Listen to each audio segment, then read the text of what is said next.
Minister Narendra Modi announced the India-US trade deal, the opposition and the government's critics have been asking these questions.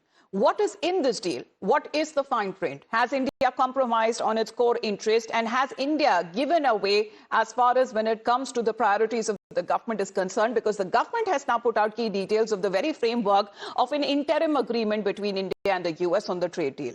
Prime Minister Narendra Modi too has sent out a clear message saying that this is a framework for an interim agreement, not a final or irreversible treaty. And India has negotiated from a position of confidence. Now, in the statement welcoming the agreement, Prime Minister Narendra Modi says that India and the United States have agreed on a framework for an interim trade agreement. He has also thanked President Trump for his personal commitment to strengthening ties between the two countries. Prime Minister Modi has now described the framework as a reflection of depth, trust and dynamism of India-US partnership, and he has also added that this framework will now further strengthen Make in India by opening opportunities for farmers, entrepreneurs, MSMEs, startup innovators and also fishermen, while generating large-scale employment for women and youth. The framework will further deepen investment in technology partnership and will help build resilient and trusted supply chains. Now, the government is emphasizing that this is a framework for an interim agreement, and the final bilateral trade agreement will require detailed negotiations, tariff schedule, safeguards and due process before implementation. Let's connect with our team there joining us live, because this is a big development there. Good morning, Srinjoy, Pragya, Rishabh, all of them joining us live here on the broadcast, and so is Nyamika. Srinjoy, help us understand, because the deal that has been unveiled in a joint statement by the White House and also is now being positioned as a bridge to comprehensive US-India bilateral trade agreement. Yes, of course the deal is important, but the most important thing is that this signifies the fact that Indo-US bilateral ties, which is much more than the deal, is really on a good track. It's on even keel. And this has not happened for the last 6 months. There were so many problems between the two countries. So much was said. And as a result, there was a very, very bitter note to the relationship. Now that this is done, both countries can look ahead and get things processed for the future. Let's take one or two things. First, a Trump visit was expected last year, and this was part of that Quad summit. It didn't happen. And now, of course, there is an American ambassador. Again, that was something that hadn't happened for nearly a year. Now that there is an American ambassador, and he has assured people that, yes, President Trump will be here in a year and a bit. So even beyond the deal, which of course is good for both countries, the fact that the Indo-US strategic relationship is on even keel. As far as the deal itself is concerned, of course, it is much better than the previous situation. At that time, India faced 50% tariff. And the excuse that was coming from the American side was that India was buying Russian oil. Right. Well, after those sanctions on Russian firms, Indian private sector firms are buying much less. So there is actually no reason why there should be that additional 25% tariff. And the initial 25% tariff has come down to 18%, which means that anything India sells to America will not sell for $100, not sell for $150 or $125, but a more reasonable $118. So this will benefit India. It will also benefit from the fact that India will get a lot of high-quality items from America at a reasonably inexpensive rate. So, Pragya, the government of India, what is being said, has maintained its stand. And if delivered as far as what the promises have been made, the interim agreement could actually reset US-India trade ties. It may also inject a lot of momentum into stalled negotiations.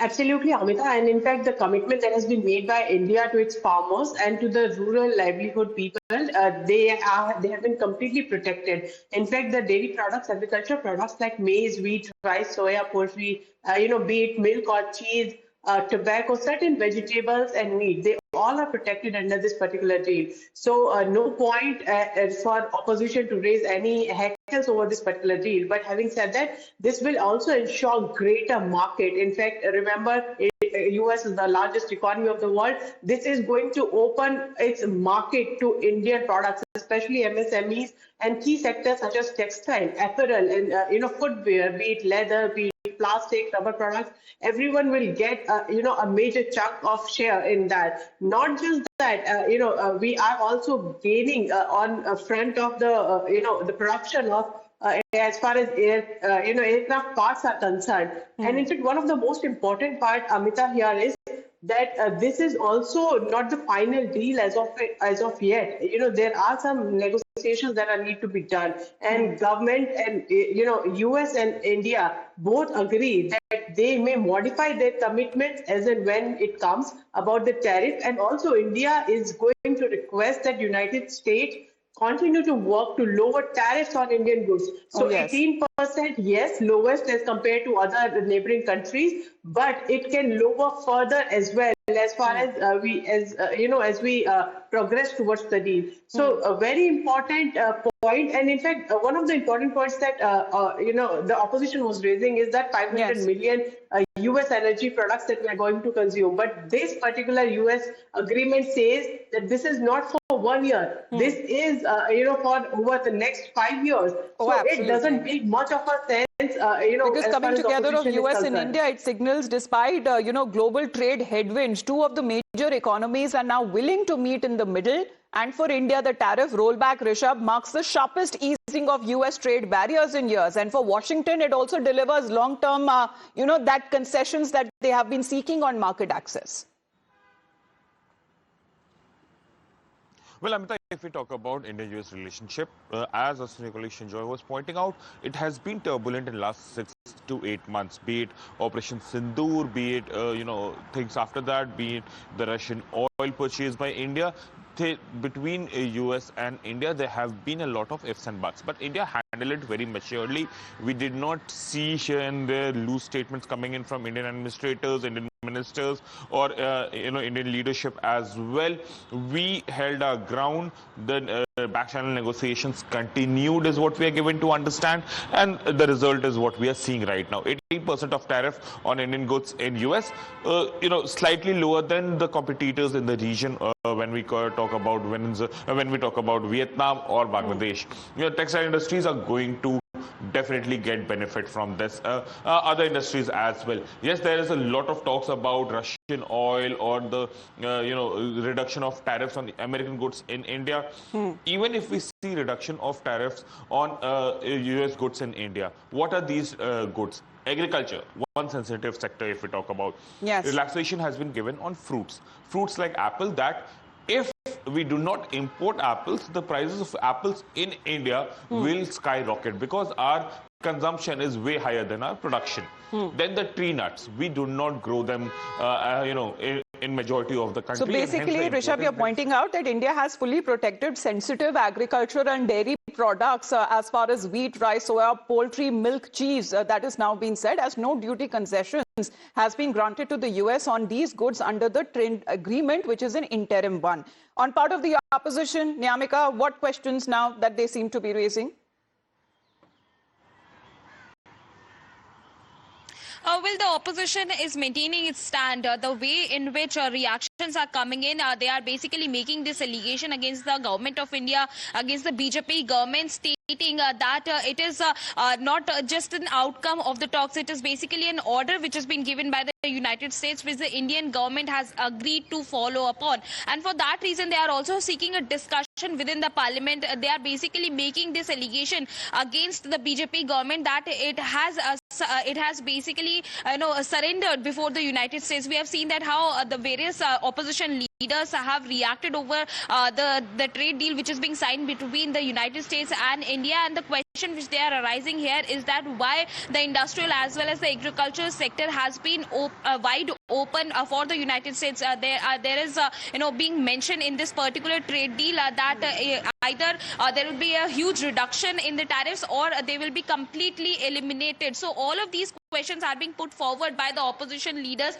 and they are saying that this is basically a surrender which is being done by the government. In fact, we have also seen the statements coming in on the part of Mr. Manish Tiwari, Ms. Priyanka Chaturvedi or Mr. Yes. Sanjay Singh. They are basically asking the people of this country to wake up to this situation, because this is a complete sacrifice of the interest of our country, the interest of our farmers, which the opposition is alleging against the BJP government. Well, Pragya, the opposition still has time. The budget session of parliament is still on. They could raise these questions on the floor of the House instead of constant disruptions and protests.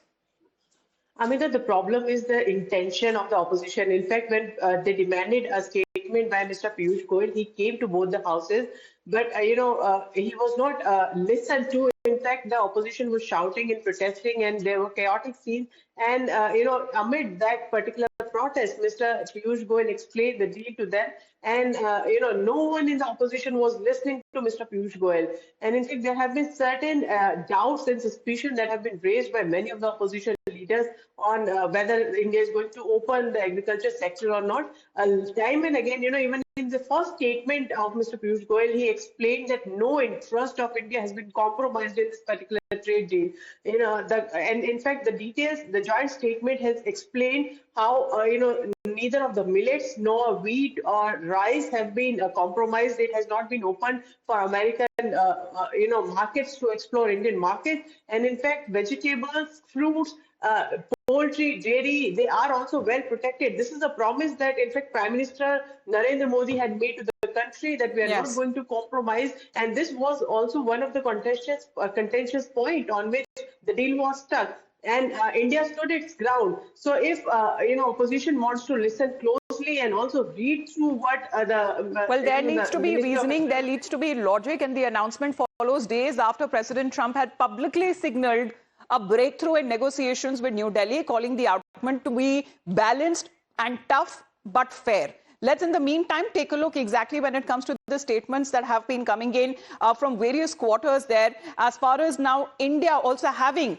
when it comes to protecting of the sensitive sectors like dairy and agriculture, that has now been put out in the fine print. Piyush Goyal saying, the minister there who has had a bigger role to play as far as the negotiations are now concerned, saying कि किसान सुरक्षित, देश विकसित.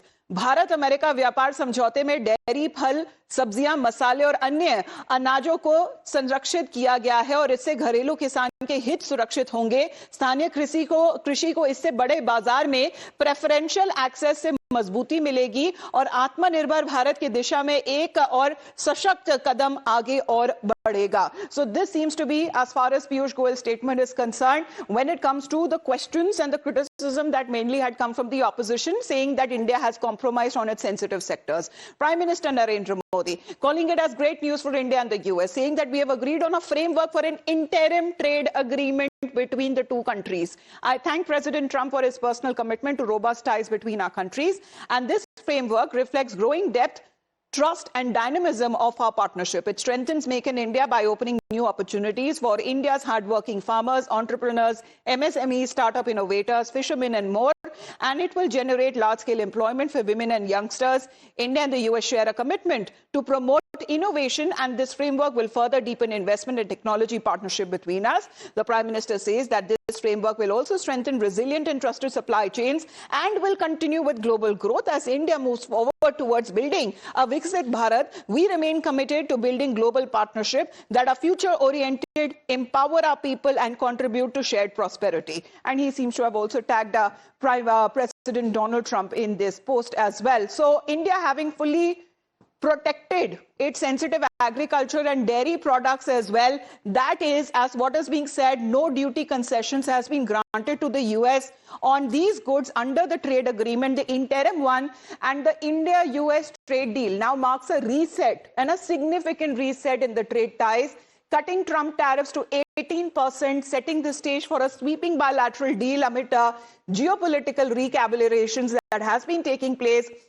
And Union Commerce and Industry Minister Piyush Goyal, who has been closely involved in all of the negotiations, he has described the agreement to be a landmark deal.